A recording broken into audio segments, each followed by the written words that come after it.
Hello everyone, आप लोग income tax की रिटर्न जमा करना चाहते हैं फाइनेंशियल ईयर 2024-25 की, जिसकी असेसमेंट ईयर है 2025-26, तो उसके फॉर्म अवेलेबल हो गए हैं, लेकिन ऑनलाइन अभी इनेबल नहीं हुआ है। अभी आप एक्सेल यूटिलिटी के थ्रू अपनी इनकम टैक्स की रिटर्न फॉर्म नंबर 1 सैलरी वाले और form number 4 presumptive income from business वाले या प्रोफेशन वाले अपनी इनकम टैक्स की रिटर्न असेसमेंट ईयर 2025-26 की जमा कर सकते हैं। अब इनकम टैक्स की वेबसाइट पर ये फॉर्म अवेलेबल है, आप जमा कर सकते हैं। तो मैं इस वीडियो में आपको बताने वाला हूँ कि आप इनकम टैक्स की ITR 1 किस तरह से जमा करेंगे।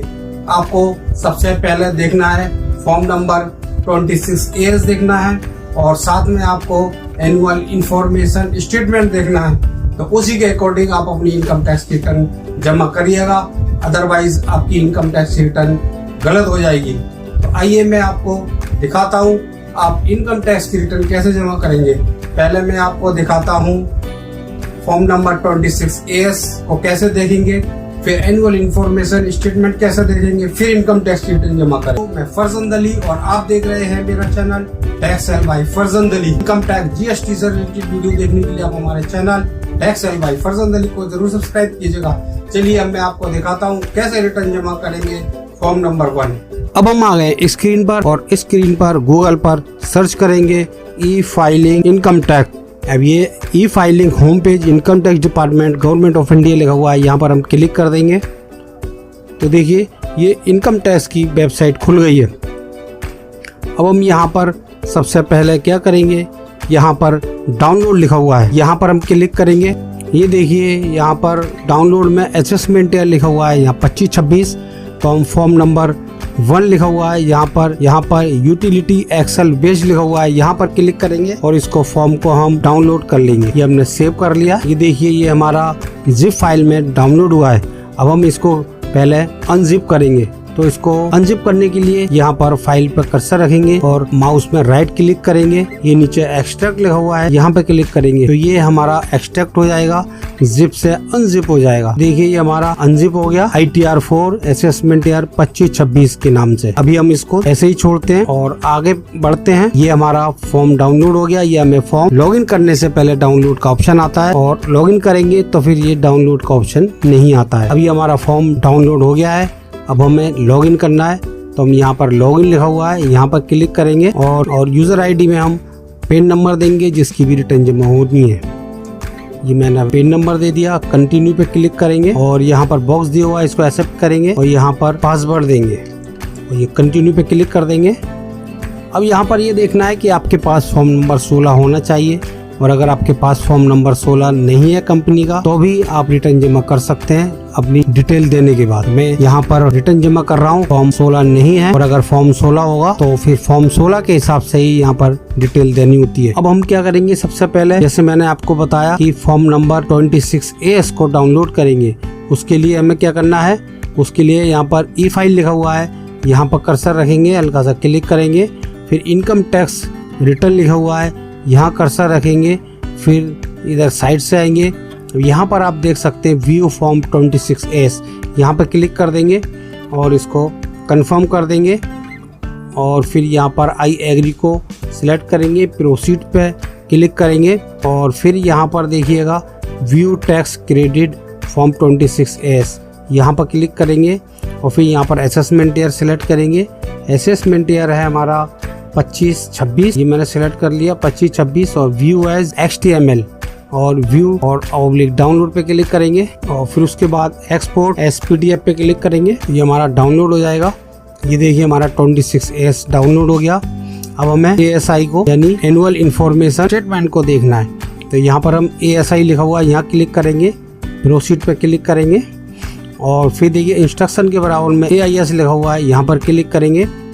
अब यहाँ पर देखिए एनुअल इंफॉर्मेशन स्टेटमेंट है, इसमें दो तरह से है, एक टैक्स पेयर इंफॉर्मेशन समरी है जो कि शॉर्ट है, समरी दी हुई है, और दूसरा है एनुअल इंफॉर्मेशन स्टेटमेंट। अब यहाँ पर जो एरो लिखा हुआ है नीचे की तरफ जा रहा है, वहाँ क्लिक करेंगे और ये देखिए यहाँ डाउनलोड लिखा हुआ है, यहाँ क्लिक करेंगे और यहाँ बाद देंगे। ये हमारा डाउनलोड हो गया। और दूसरा है फिर एनुअल इन्फॉर्मेशन स्टेटमेंट। यहाँ पर भी जो नीचे एरो जा रहा है वहाँ क्लिक करेंगे और ऊपर लिखा हुआ है annual information statement PDF download, यहाँ पर क्लिक करेंगे और इसको हम यहाँ सेव कर लेंगे। तो इस तरह से हमारे दोनों एनुअल स्टेटमेंट डाउनलोड हो गए। अब हम इसको खोल कर देखेंगे। पहले हम 26AS को खोल कर देखते हैं। ये देखिए 26AS, यहाँ पर आपको सारा TDS का और सैलरी का यहाँ पर डिटेल मिल जाएगा। आपको जितना भी TDS कटा है वो सब आपको यहाँ पर मिल जाएगा। ये देखिए यहाँ पर आपको चेक करना है आपका यहाँ पर कितना अमाउंट शो हो रहा है और TDS कितना हो रहा है, और फिर इसको हटाएंगे। अब हम चेक करेंगे एनुअल इन्फॉर्मेशन स्टेटमेंट। पहले मैं आपको ऐसा ही दिखाता हूँ। ये यहाँ पर पासवर्ड जो मैंने आपको बताया था ओके कर दिया। तो देखिए सारी डिटेल है और यहाँ पर देखिए किस से आपको इनकम हुई है, ये सारी डिटेल आपको यहाँ पर शो हो जाएगी। अब मैं आपको दिखाता हूँ ASI यानी एनुअल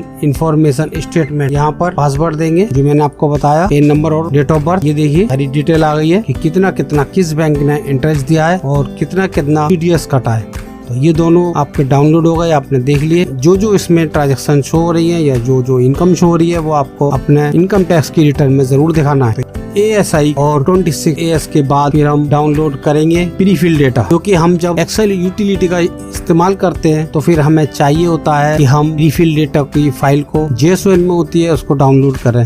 अगर हम उसको डाउनलोड करते हैं तो फिर हमें जो डिटेल होती है, पर्सनल डिटेल वगैरह होती है, तो वो वहाँ फिल नहीं करने होती है, ऑटोमेटिक फिल हो जाती है। तो उसके लिए हम क्या करेंगे कि यहाँ पर ई फाइल पर जाएंगे, इनकम टैक्स रिटर्न लिखा हुआ है, फिर फाइल इनकम टैक्स लिखा हुआ है, फिर उसके नीचे लिखा हुआ है देखिए डाउनलोड प्रीफिल डेटा। यहाँ पर हम क्लिक करेंगे और फिर यहाँ पर असेसमेंट को सिलेक्ट करेंगे या 25-26 को सिलेक्ट करेंगे और यहाँ डाउनलोड लिखा हुआ है, यहाँ पर क्लिक कर देंगे तो ये हमारा डाउनलोड हो जाएगा। ये हमारा प्रीफिल डेटा डाउनलोड हो गया। प्रीफिल डेटा डाउनलोड करने के बाद फिर हम जाएंगे फाइल पर यानी एक्सेल फाइल पर जो हमने डाउनलोड की थी। ये हमारी एक्सेल फाइल है और एक्सेल फाइल जैसे मैंने अभी आपको बताया कि आपको इसको अनलॉक करना होता है। अब हम जो हमने एक्सेल यूटिलिटी की फाइल को डाउनलोड किया था वहाँ जाएंगे तो देखिए हमने ITR को डाउनलोड किया था, तो यहाँ पर क्लिक करेंगे। अब ये देखिए एक्सेल फाइल है। सबसे पहले हम इसको अनलॉक करेंगे। अनलॉक करने के लिए हम यहाँ पर कर्सर रखेंगे और माउस का राइट क्लिक करेंगे और यहाँ पर देखिए प्रॉपर्टीज लिखा हुआ है, प्रॉपर्टी पे क्लिक करेंगे और एडवांसेस के नीचे अनब्लॉक लिखा हुआ है, यहाँ पर सिलेक्ट करेंगे, अप्लाई करेंगे, ओके कर देंगे। अगर आप ऐसा नहीं करेंगे, अनब्लॉक नहीं करेंगे इसको, तो फिर ये काम नहीं करेगा। हम इसको ओपन करेंगे, यहाँ क्लिक करेंगे तो यस करेंगे। अब देखिए यहाँ पर ऑप्शंस लिखा हुआ है, यहाँ क्लिक करेंगे और इसको इनेबल दिस कंटेंट को सिलेक्ट करेंगे और ओके कर देंगे। अगर ऐसा नहीं करेंगे तो भी ये फाइल आपकी ओपन नहीं होगी और प्रोसेसिंग इसमें नहीं होगी। अब ये हमारी फाइल ओपन हो गई है। अब सबसे पहले क्या करेंगे, हम यहाँ पर लिखा हुआ है इम्पोर्ट प्रीफिल, तो यहाँ पर क्लिक करेंगे जिससे कि हमारा जो डेटा है ये प्रीफिल हो जाएगा। ये देखिए इंपोर्ट प्रीफिल, यहाँ पर ओके करेंगे। यहाँ पर जो प्रीफिल की जो फाइल थी हमारी उसको ये सिलेक्ट करेंगे। ये हमने सिलेक्ट कर ली और ओके पे क्लिक कर दिया। तो जो भी डेटा होगा, पर्सनल डेटा होगा, एड्रेस होगा, TDS वगैरह होगा, वो सारा ऑटोमेटिक यहाँ पर आ जाएगा। अगर आप प्रीफिल नहीं करेंगे तो फिर आपको ये डेटा सारा मैन्युअली फीड करना पड़ेगा। और अब हम ये फिल करेंगे, इनकम डिटेल पर जाएंगे। तो इनकम डिटेल पर जाने के बाद यहाँ पर हम चेक करेंगे कि हमारा एड्रेस सही है या नहीं। अगर आपका एड्रेस सही नहीं है, आपको चेंज करना है, तो आप यहाँ पर चेंज कर सकते हैं। यहाँ पर आपको पूछ रहा है कि आप न्यू रिज्यूम में जाना चाहेंगे या नहीं, तो यहाँ पर नो पे क्लिक करना है और फिर यहाँ पर भी नो पे क्लिक करना है, नो को सिलेक्ट करना है और फिर आगे बढ़ते हैं। फिर देखिए यहाँ पर ईमेल आईडी आपको अगर अपडेट करनी है तो वो यहाँ पर कर सकते हैं। मोबाइल नंबर अपडेट करना है तो यहाँ पर कर सकते हैं। और फिर यहाँ पर आप फाइल अंडर सेक्शन में सिलेक्ट करेंगे 139 सबसेक्शन 1 ऑन और बिफोर ड्यू डेट को सिलेक्ट करेंगे। और फिर उसके नीचे देखिए यहाँ पर सैलरी लिखी हुई है, यहाँ पर सैलरी का अमाउंट लिखना है। अगर आपके पास फॉर्म 16 है तो 16 के हिसाब से, और अगर आपके पास 16 नहीं है तो उसके हिसाब से आप यहाँ पर सैलरी का अमाउंट डाल देंगे। अब जैसे यहाँ पर मेरी सैलरी का अमाउंट है 6,70,000 रुपए और फिर यहाँ पर रिक्विजिस्ट वगैरह है वो आप डाल सकते हैं यहाँ पर, और प्रॉफिट इन लिeu ऑफ सैलरी का अमाउंट है तो यहाँ पर डाल सकते हैं। और फिर आगे बढ़ेंगे, अलाउंसेस है वो यहाँ पर डाल सकते हैं, लेकिन मेरे केस में नहीं है। और इसको स्क्रॉल डाउन करेंगे। अब यहाँ पर देखिए इनकम फ्रॉम अदर सोर्सेज, अगर आपका प्रीफिल डेटा में ये अमाउंट शो हो रहा है और अगर कुछ अमाउंट ऐसा है जो प्रीफिल डेटा में शो नहीं हो रहा है तो आप यहाँ पर उसको ऐड कर सकते हैं। ये देखिए आप ड्रॉप डाउन कर करके ये इसको आप यहाँ देख सकते हैं। और अगर आपका जैसा सेविंग बैंक अकाउंट का इंटरेस्ट है तो अब यहाँ पर सिलेक्ट करिएगा और सेविंग बैंक अकाउंट की कोई अगर इंटरेस्ट है जो कि एनुअल इन्फॉर्मेशन स्टेटमेंट में शो हो रही है, वहाँ से आप ले लेंगे। वो मेरी शो हो रही है, ये मैंने यहाँ पर डाल दिया है, जो कि प्रीफिल डेटा में ये नहीं आई थी, लेकिन एनुअल इन्फॉर्मेशन स्टेट में शो हो रही है। स्क्रॉल डाउन करेंगे और ये देखिए ये फिल हो गया। और अब यहाँ पर वैलिडेट पे क्लिक करेंगे तो देखिए seat income detail is okay, यहाँ ओके कर देंगे और फिर नेक्स्ट सीट पर जाएंगे, TDS की सीट पर जाएंगे और TDS देखिए कटा हुआ है मेरा, तो यहाँ डिटेल आ रही है सारी। और फिर उसके ऊपर वैलिडेट पर क्लिक करेंगे तो यहाँ पर देखिए please select deduction year from drop down, please enter the 10 of deductor, इसको ओके करेंगे। तो ईयर ऑफ डिडक्शन यहाँ पर सिलेक्ट करेंगे 24-25 और यहाँ पर 10 नंबर वगैरह आ गया। और यहाँ पर देखिए वैलिडेट करेंगे तो हमारी सीट TDS ओके हो जाएगी। और TCS में अगर आपका है तो देखिए, नहीं है तो कोई बात नहीं है। यहाँ पर नेक्स्ट सीट पे जाएंगे टैक्स पेड एंड वेरिफिकेशन पे। अब यहाँ पर देखिए आपका बैंक अकाउंट की डिटेल ऑटोमेटिक आ रही है। अगर बैंक अकाउंट का चेंज करना है तो यहाँ पर आप चेंज कर सकते हैं। यहाँ पर आपको बैंक अकाउंट का IFSC कोड देना है, बैंक का नेम देना है और अकाउंट नंबर देना है और टाइप ऑफ अकाउंट को सिलेक्ट करना है। तो मेरा सेविंग अकाउंट है तो सेविंग को सिलेक्ट कर लिया। अगर आपका करंट है या सेविंग है, कोई भी अकाउंट है आपका, तो यहाँ पर आप सिलेक्ट कर सकते हैं। और फिर स्क्रॉल डाउन करेंगे नीचे और यहाँ पर देखिए नाम आ गया सारा, ये सेल्फ आ गया, सब कुछ हमारा कंप्लीट है। अब ऊपर जाएंगे और यहाँ पर देखिए वैलिडेट लिखा हुआ है, यहाँ क्लिक करेंगे। Place is mandatory in verification, तो यहाँ पर हमारा प्लेस नहीं डला हुआ तो हमें यहाँ पर प्लेस लिखा हुआ है, यहाँ पर अपने शहर का नाम डालना है। जिस भी शहर में आप रहते हैं यहाँ मैंने शहर का नाम डाल दिया। और यहाँ वैलिडेट लिखा हुआ है, यहाँ पर क्लिक किया तो tax paid and verification seat is okay. तो अब ये हमारी शीट ओके हो गई है। अब हम क्या करेंगे, पहली वाली शीट पे जाएंगे, इनकम डिटेल्स वाली शीट पे जाएंगे और ऊपर की तरफ इसको स्क्रॉल अप करेंगे और सबसे पहले हमें क्या करना है, कैलकुलेट, यहाँ पर क्लिक करेंगे। सबसे पहले हमारा ये टैक्स का कैलकुलेशन हो जाएगा। अब हम चेक करेंगे कि हमारा कितना टैक्स बैठ रहा है। देखिए ये हमारा टैक्स बैठ नहीं रहा, हमारा रिफंड मिल रहा है क्योंकि हमारा टैक्स पहले से ही कटा हुआ है, TDS कटा हुआ है और टैक्स बन नहीं रहा हमारा।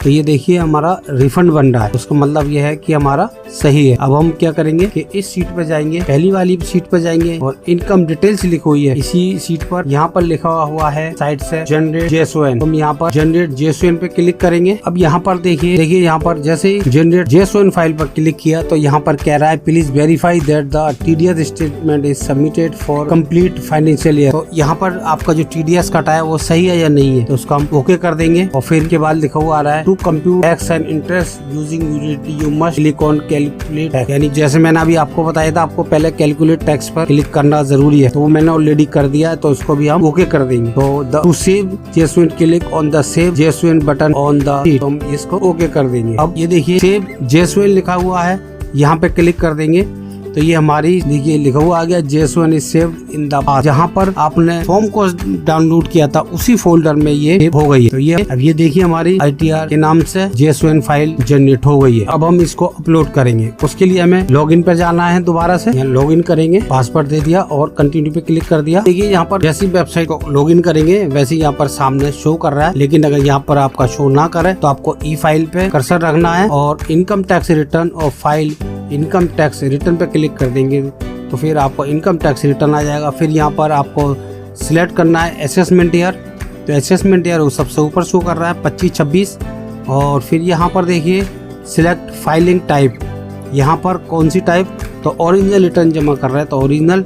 और फिर यहाँ पर are you audited under section 44 AB, तो यहाँ पर नो। और फिर यहाँ पर ITR कौन सी है, यहाँ पर ITR 1 है, यहाँ कंटिन्यू पे क्लिक करेंगे। और यहाँ पर देखिए यहाँ अपलोड का ऑप्शन आ गया, अटैच फाइल पे क्लिक करेंगे और जो हमारी JSON फाइल जनरेट हुई है उसको यहाँ पर अपलोड कर देंगे। मैंने उस फाइल को सिलेक्ट कर लिया जो भी मैंने JSON में जनरेट की थी और यहाँ ओपन पे क्लिक करेंगे। अब ये देख लिए अपलोड हो रही है। अब ये देखिए वैलिडेशन सक्सेसफुल हो गया है। अब यहाँ पर प्रोसीड टू वेरिफिकेशन पे क्लिक करेंगे। अब यहाँ पर देखिए आपको इसको वैलिडेशन करना है, 3 तरह से यहाँ पर इसको वैलिडेशन कर सकते हैं। पहला इंस्टेंट ई वेरिफिकेशन बाय आधार, तो आपके आधार कार्ड में जो भी मोबाइल नंबर दिया हुआ है उस पर OTP जाएगा। और दूसरा है ई वेरिफिकेशन लेटर, तो यहाँ पर ई वेरिफिकेशन लेटर पर क्लिक करेंगे तो आपको 30 दिन के अंदर ई वेरीफाई करना होगा, आपको 30 दिन के अंदर ई वेरीफाई करना जरूरी है। और फिर तीसरा है वेरीफाई बाय ITRV, तो यहाँ पर आप क्लिक करेंगे तो आपकी रिटर्न जमा हो जाएगी और उसकी एक्नॉलेजमेंट को आप बेंगलोर भेजेंगे। वो एड्रेस दिया होता है, वहाँ पर पहुंचने के बाद वेरीफाई हो जाएगी। कंटिन्यू पे क्लिक करेंगे, ओटीपी देंगे। ओटीपी देने के बाद आपकी रिटर्न जमा हो जाएगी और एक्नॉलेजमेंट आ जाएगा। मैं इसको आगे सबमिट नहीं कर रहा हूँ क्योंकि अभी कुछ और इन्फॉर्मेशन आनी है और वो भी ऐड करनी है, इसलिए मैं इसको अभी वेरीफाई नहीं कर रहा हूँ। लेकिन आपकी अगर कोई भी इन्फॉर्मेशन नहीं रह गई, अगर आपकी सारी इन्फॉर्मेशन कंप्लीट हो गई है, तो आप यहाँ पर कंटिन्यू पे क्लिक करेंगे और ओटीपी आएगा वो दे देंगे और फिर जैसे ओटीपी देंगे वैसे ही एक्नॉलेजमेंट आ जाएगा। तो आपकी इनकम टैक्स की रिटर्न जमा हो जाएगी बिना किसी परेशानी के। तो इस तरह से आप अपनी इनकम टैक्स की ITR 1 जो कि सैलरीड पर्सन के लिए होती है या इनकम फ्रॉम अदर सोर्सेज के लिए होती है, वो आप जमा कर सकते हैं। तो मैंने इस वीडियो में आपको डिटेल से बताया कि आप इनकम टैक्स की रिटर्न फॉर्म नंबर 1 कैसे जमा करेंगे। आपको वीडियो पसंद आई होगी, आप सीख गए होंगे कि आप अपनी खुद इनकम टैक्स की रिटर्न कैसे जमा कर सकते हैं। अगर आपको मेरा वीडियो पसंद आया तो मेरे इस वीडियो को ज्यादा से लाइक कीजिएगा, शेयर कीजिएगा और आपने अभी भी मेरे channel tax and by Farzand Ali को सब्सक्राइब नहीं किया है तो प्लीज सब्सक्राइब कर लीजिएगा। Thanks for watching this video.